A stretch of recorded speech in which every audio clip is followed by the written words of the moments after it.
नमस्कार, सत श्री अकाल, जय श्री राम सभी दोस्तों को।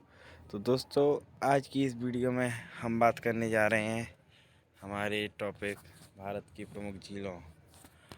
तो दोस्तों, सबसे पहले तो जिन जिन दोस्तों ने हमारा चैनल सब्सक्राइब नहीं किया है वो हमारे इस चैनल उज्ज्वल स्टडीज़ को कृपया करके सब्सक्राइब कर दें।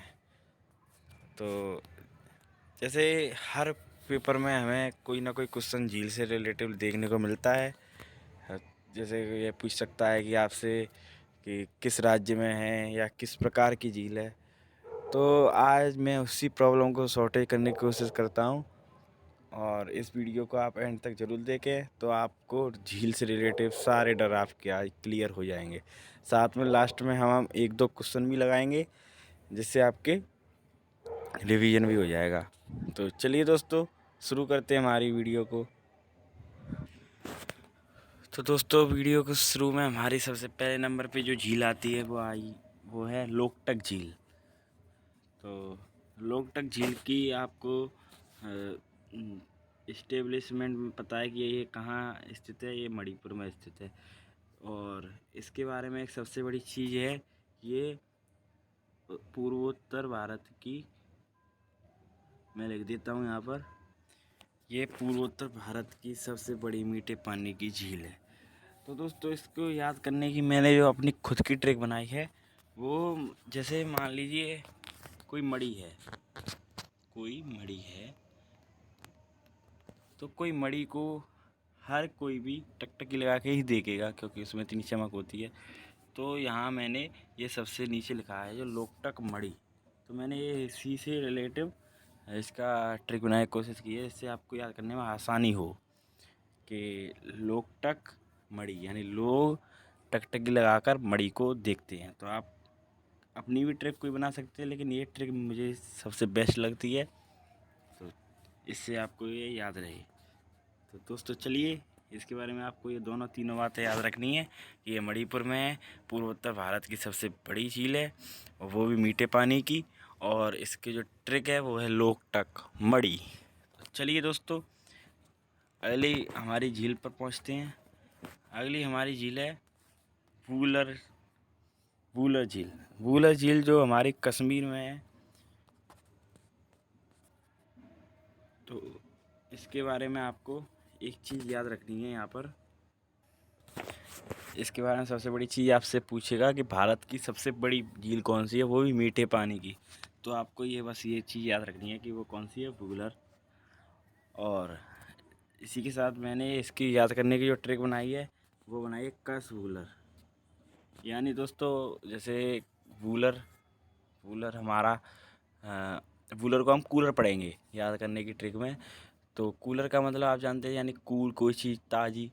तो जैसे ताज़ी पानी की सबसे बड़ी झील वूलर, मतलब अगर इंग्लिश के सेंस में जाए तो कूलर, और हमारी झील है वूलर। तो यहाँ वूलर, और जो कश्मीर में है तो इसके द्वारा बनाया हमने कस वूलर। तो इस ट्रिक से होप करता हूँ कि आपको सरल लगेगा ये और आपको याद रहेगा। तो आपको इसके बारे में यही दोनों तीनों बातें याद रखनी है कि वूलर झील हमारी कहाँ कश्मीर में और भारत की सबसे बड़ी मीठे पानी की झील है, और इसकी ट्रिक आपको ये नोट कर लेनी है। तो चलिए दोस्तों, अगली झील का नाम है लोनार। दोस्तों, आपने सुना होगा एक झील है लोनार, जो इंडिया की ऐसी झील है जिसका रंग लाल है। तो इसकी भी एक खासियत है क्योंकि यहाँ पर लाल शैवाल पाए जाते हैं इस झील में, जो इसके रंग को लाल करते रहते हैं। और वो जीवाणु होते हैं तो अपने आप ही पनपते रहते हैं, तो वो कभी ख़त्म भी नहीं होंगे और इसका लाल रंग भी कभी शायद ही ख़त्म हो। तो चलिए दोस्तों, इसको भी याद करने की जो हमने ट्रिक बनाई है वो भी आपको बताएंगे। और उससे पहले ये पता होना चाहिए ये कहाँ है, महाराष्ट्र। लोनार झील है हमारी महाराष्ट्र में, और इसके बारे में भी एक दो पॉइंट्स हैं मैं आपको बता रहा हूँ। इसके बारे में याद रखनी है कि ये ज्वालामुखी उद्गार से बनी हुई झील है, जिसे हम सामान्य भाषा में क्रेटर झील कहते हैं। तो आपसे ये भी पूछ सकता है कि ये किस प्रकार की झील है, तो ये एक क्रेटर झील है, आपको याद रखना है ये नाम। और इसका जो स्थित राज्य है वो है महाराष्ट्र। तो इन्हीं दोनों बातों को मिलाकर हमने जो यहाँ पर ट्रिक बनाई है वो हमारी ट्रिक है लोनारम। तो जैसे हम संस्कृत भाषा में थोड़ा माँ लगा के पढ़ते हैं, तो आपको लोनार नहीं पढ़ना, लोनारम पढ़ना है। आपको अपना खुद का ट्रिक बनाना होगा, तो आपको थोड़े शब्द भी चेंज करने होंगे। तो हम इसमें लोनारम पढ़ेंगे जब, तो लोनार से लोनार झील और म से महाराष्ट्र। तो आपकी ये ट्रिक, क्योंकि मैंने भी ये ट्रिक बहुत यूज की है, तो आपको ये ट्रिक शायद अच्छी लगे। तो और बाकी का आपको सीधा सीधा याद रखना है तो आप सीधे याद रख सकते हैं कि लोनार कहाँ है, महाराष्ट्र में। और इसके बारे में आपको यही याद रख, एक चीज़, यही मेन चीज़ याद रखनी है कि ये ज्वालामुखी उद्गार से बनी हुई एक झील है। तो चलिए दोस्तों, हमारी अगली झील पे पहुंचते हैं। हमारी अगली झील का नाम है चिल्का झील, और ये हमारी पड़ती है ओडिशा में। तो दोस्तों आपको इसके बारे में एक बात और बता दूं कि ये समुद्र के बिल्कुल किनारे में है। तो आप इसे कह सकते हैं खारे पानी की झील, क्योंकि समुद्र का पानी खारा होता है, वह लहरों के द्वारा इस झील में भर जाता है। इसी की वजह से इसे खारे पानी की या फिर लेगून प्रकार में इसको ज़्यादातर आपको पढ़ने में लेगून ही मिलेगा। लेगून का मतलब यही होता है जो खारे पानी की झीलें बन जाती हैं समुद्र के लहरों के द्वारा, उन्हें कहते हैं लेगून झील। तो इसके बारे में इसकी सबसे ट्रिक मुझे बहुत अच्छी लगती है, मैंने जो इसकी ट्रिक बनाई है। और इसके बारे में सबसे मेन बात ये है यही कि ये भारत की सबसे बड़ी झील है, आयतन के मामले में सबसे बड़ी, वूलर से ही बड़ी है, लोकटक से ही बड़ी है। लेकिन ये इसकी एक प्रॉपर्टी इसमें ये भी ऐड हो जाती है कि ये खारे पानी की सबसे बड़ी झील है, क्योंकि ये लेगून झील है, समुद्र के किनारे पड़ती है। और इसके बारे में ये, और तो यहाँ इसकी ट्रिक पर आते हैं हम। ट्रिक हमारी दोस्तों चिल्को, आपने चिल्का है नाम इसका, तो आपको कुछ नहीं करना, सिर्फ ओडिशा का ओ इसमें जोड़ देना है, तो ये चिल्को हो जाएगी हमारी झील, और आपको पढ़ने में आसानी होगी। आपको अपनी झीलों के जो सेंस है वो बदलने होंगे याद करने के, अगर आपको थोड़ा अलग करना है कुछ, तो आपको ये चीज़ याद रखनी है कि हम इसको चिल्को पढ़ेंगे। और इसके बारे में यही जो मुख्य मुख्य बातें थी वो मैंने आपको बता दी। चलिए दोस्तों, हमारी अगली झील के पास पहुंचते हैं। जैसे दोस्तों हमारी अगली झील है उसका नाम है हुसैन सागर, जो हैदराबाद तेलंगाना वहाँ पर पड़ती है। ये तेलंगाना के बिल्कुल साइड में ही है, जो सिकंदराबाद से इसको अलग करती है। तो दोस्तों इसके बारे में आपको बस यही याद रखना है, आपसे ये पूछ सकता है हुसैन सागर जो झील है हमारी वो किस राज्य में है, तो वो तेलंगाना में है। और इसको याद करने की आपको मैं ट्रिक बता दूं कि ये ऐसी झील है जो दिल के आकार की झील है। तो आपसे ये पूछ सकता है कि हृदय या इसे हम दिल दिल के आकार की झील किस झील को कहते हैं, तो वो आप वहाँ पे लगा के आएंगे कि ये हुसैन सागर। तो आप इसको दिल को ऐसे याद रख सकते हैं कि जैसे मान लीजिए हुसैन को हम हुस्न करेंगे, तो हुस्न का सीधा सीधा कनेक्शन आप प्यार की भाषा में तो दिल, ठीक है। तो दिल जैसे आकार की झील कौन सी है, वो है हुसैन सागर, और कहाँ पड़ती है, हैदराबाद तेलंगाना। तो इसके बारे में ज़्यादा कोई ऐसा मुख्य बातें नहीं है, यही दो चार बातें हैं। तो चलिए दोस्तों, अगली झील हमारी, इसी कड़ी में हमारी अगली जो झील है उसका नाम है पुलिकट झील। दोस्तों पुलिकट भी मुख्यतः हर पेपर में मैंने देखी है, जो मैंने प्रीवियस ईयर के पेपर एयरफोर्स के, एनडीए के उठा के देखे हैं, और भी एसएससी वगैरह में ज़्यादातर ये झील पूछी जाती है, क्योंकि ये एक ऐसी झील है जो कंफ्यूज कर देती है बच्चे को कि किस राज्य में है, आंध्रा में है कि तमिलनाडु में है। तो आपको ये याद रखना है कि ये आंध्र प्रदेश में है। और इसको याद करने की जो ट्रिक है वो, वैसे तो कोई शब्दावली में तो मैंने कोई ट्रिक नहीं बनाई है इसकी, लेकिन आपको एक चीज़ याद रखनी है। जैसे आप इस मैप में देख सकते हैं, इसके साइड में जो मैप दिया है कि ये दो राज्यों को कट कर रही है। कट यानी दो राज्यों में, थोड़ा इसमें भी आती है, तमिलनाडु में भी, और पूरा ज़्यादातर हिस्सा आंध्रा में आता है। तो आप एक चीज़ याद रख सकते हैं, कोई चीज़ किसी को कट करेगी थोड़ा सा भी, तो वो पुलिकट। पुलिकट पुलिकट कहाँ पड़ती है हमारी, ये जैसे सीमा है उसमें थोड़ी सी अंदर तमिलनाडु में और बाकी की आंध्र प्रदेश ऊपर। तो ये 2 राज्यों को कट करती है, वो कौन सी है, पुलिकट। तो इसको सीधी सीधी याद करने की ट्रिक यही है।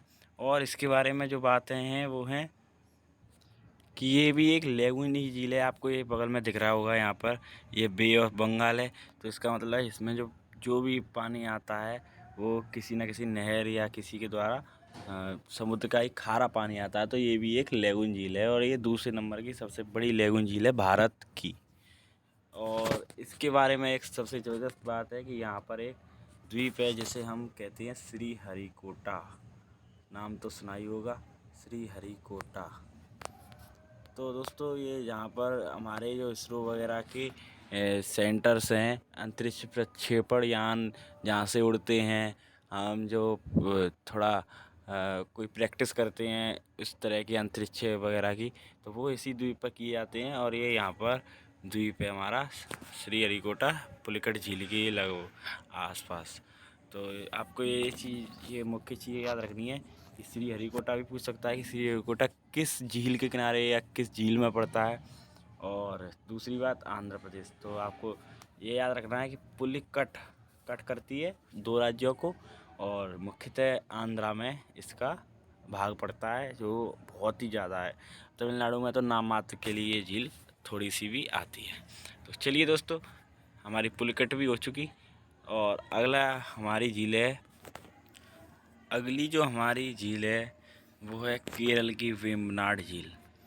तो दोस्तों वेम्बनाड झील जो थोड़ा आपको इसके याद करने में थोड़ी दिक्कत हो सकती है, मगर आपको मैं बता दूं कि ये नाम ही ऐसा है। अगर कोई थोड़ी वाइड नॉलेज रखता है इंडिया की जो स्टेट्स की, तो उसको पता है कि ऐसे नाम कहाँ लिए जाते हैं ज़्यादातर। वेम्बनाड, कोझिकोड और आपके बहुत सारे नाम हैं, जैसे पुलिकट, सॉरी कालीकट और अन्य नाम है जो तमिलनाडु और केरल के आसपास पड़ते हैं। तो आपको तमिलनाडु की तो कोई शायद ही झील होगी क्योंकि वहाँ पे कोई ऐसी झील नहीं है। और केरल की आपकी मुख्य झील है तो आपको वेम्बनाड से सीधे सीधे याद रखना कि ये केरल में ही होगी। और इसके बारे में एक बात ये है कि आपसे ये भी पूछेगा कि सबसे लंबी यानी लंबाई में है, जैसे इसका आकार ऐसे करके लंबाई में है, थोड़ा लंबी है ये। और इसके बारे में आपको सबसे बड़ी याद रखनी है, जैसे आपको ये नाव दिख रही होगी, ये मैंने इसका फ़ोटो निकाला है। तो यहाँ पर ये नावों की रेस होती है जिसे नेहरू ट्रॉफी कहते हैं। आपको ट्रॉफी याद रखनी है कि ये नावों की रेस जो होती है। और केरल में इसे क्या कहते हैं, झीलों को कहते हैं कायल। कायल आपसे यही पूछेगा कि वेम्बनाड कायल या फिर कायल, और कायल कहाँ कहते हैं कि केरल में कहते हैं, तो ऐसे ही पूछ सकता है। और आपको याद रखना है कि यहाँ पर एक रेस होती है हर साल, नेहरू ट्रॉफी। वो किस झील में होती है, क्योंकि ये लंबाई में बहुत लंबी है तो यहाँ पे रेस आराम से हो जाती है। तो वो होती है हमारी वेम्बनाड झील में। तो चलिए अगली झील के पास पहुँचते हैं हमारी। तो इसी में हमारी आगे आने वाली झील है सांभर। तो दोस्तों आपने सांभर झील के बारे में सुना होगा, नहीं सुना होगा तो आप आज सुन ले रहे हैं। ये हमारी राजस्थान में पड़ती है जहाँ पर नमक का उत्पादन होता है। ये आप इस वीडियो में आप देख सकते हैं, ये टीले नमक के हैं और ये लोग लेकर जा रहे हैं। और ये झील है जो हमारी, वो है हमारी सांभर झील। तो आपको यही याद रखना है कि सांभर थोड़ा नाम ट्रेडिशनल सा नाम है, सांवरिया या थोड़े राजस्थानी टाइप का नाम है। तो आपको इसकी ये सबसे बड़ी बात ये याद रखनी है कि ये कहाँ है, राजस्थान में। और भारत की एकमात्र ही ऐसी झील है जहाँ इतना खारा पानी मिलता है, इतना नमक मिलता है उस झील से। तो दोस्तों इसके बारे में आपको यही याद रखना है। और जैसे इसकी एक ट्रिक बनाई है मैंने, मान लीजिए सांभर है, सांभर में नमक होता है। सांभर जो आपने इडली सांभर खाया होगा, तो खाने पीने के नाम से एक ही झील है, वो है सांभर। और सांभर में होता है नमक। तो आपसे पूछ रहे किस झील में नमक होता है, तो वो है हमारी सांभर। सीधे सीधे आपको ये बात याद रखनी है। और ये इसके बारे में एक बात ये है कि ये कहाँ पड़ती है, हमारी राजस्थान में। तो चलिए दोस्तों, हम हमारी अगली झील के पास पहुंचते हैं। हमारी नेक्स्ट झील है, उसका नाम है कोलेरू झील। तो कोलेरू झील हमारी ये भी आंध्रा में ही पड़ती है। सॉरी, ये थोड़ा थोड़ा ये दूसरी साइड आ गया। ये कोलेरू झील, चलिए हम शुरू करते हैं। कोलेरू झील हमारी आंध्र प्रदेश में पड़ती है और इसके बारे में एक और जो पॉइंट है वो है कि ये भी लेगून ही झील है, क्योंकि ये भी समुद्र के थोड़ा पास पड़ती है और यहाँ का जो पानी है वो खारा है। तो आपको याद रखना है कि कोलेरू झील कहाँ पर है, हमारी आंध्रा में। अब इसको हम याद करने की एक ट्रिक बनाए हैं। तो आपने देखा होगा जो आंध्रा के यानी जो चेन्नई साइड के, तमिलनाडु के लोग थोड़े काले से होते हैं, यानी सांवरे से, काले नहीं सांवरे से होते हैं। तो कोलेरू को हम अपनी भाषा में कालो कोलू, तो आप इससे याद रख सकते हैं कि तमिलनाडु में तो झील है ही नहीं मुख्य कोई, तो आंध्रा की याद रखेंगे हम इस ट्रिक से। सीधे सीधे हम याद रखेंगे कि वो है हमारा कोलेरू से आंध्र प्रदेश।